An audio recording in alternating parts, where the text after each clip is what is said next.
Cape Vincent Rui Hachimura Gilas Pilipinas Final 12 at JaVale McGee ang ating pag-uusapan. Final seconds. Bryant for the win. Bang!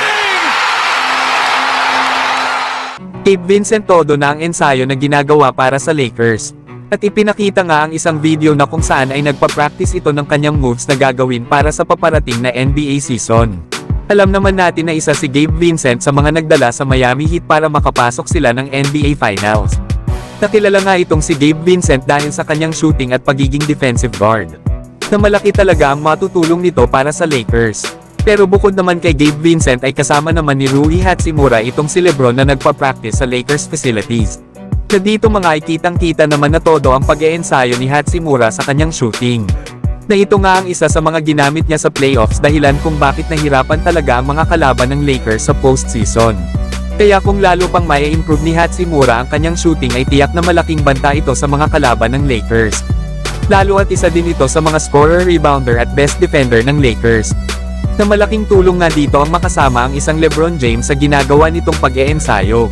Para naman makakuha pa ito ng maraming kaalaman sa isang 38 years old at papasok na sa kanyang ika-21 season sa NBA na si LeBron James.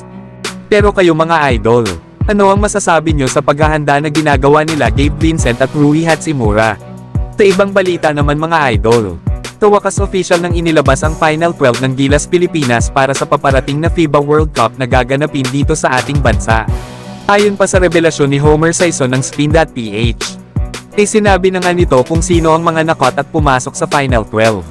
At ito nga ay sila Thirdy Ravenna Ray Parks at Chris Newsom. Kaya parehas na pasok sila Kiefer Ravena at Renz Abondo na akala ng karamihan ay isa sa kanila ang possible na makot para sa Final 12 ng roster sa Gilas Pilipinas. Kaya naman ito na ang Final 12 na sila Junmar Fajardo, Scottie Thompson, Kay Soto, Jordan Clarkson, Dwight Ramos, Jamie Malonzo, CJ Perez, Japet Aguilar, Renz Abondo, Kiefer Ravena, AJ Edo at RR Puboy. Pero kayo mga idol, ano ang masasabi nyo dito?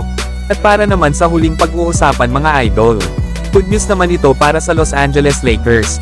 Dahil possible na nilang makuha si JaVale McGee sa free agency. Lalo at may lumabas na report na itong Dallas Mavericks ay planong i-waive ang sentrong si McGee at resign naman ang forward na si Markieff Morris. Kaya ito talaga ang the best na kunin ng Lakers bilang backup center ni Anthony Davis. Bagamat hindi na nga ito kagaya noong 2020 season sa Lakers noong nanalo sila ng championship. Ay solid pa rin naman itong rebounder, defender at lob threat. Hindi nga lang ito nagamit ng maayos sa Dallas Mavericks kaya naman ay gusto na rin nila itong tanggalin sa kanilang lineup.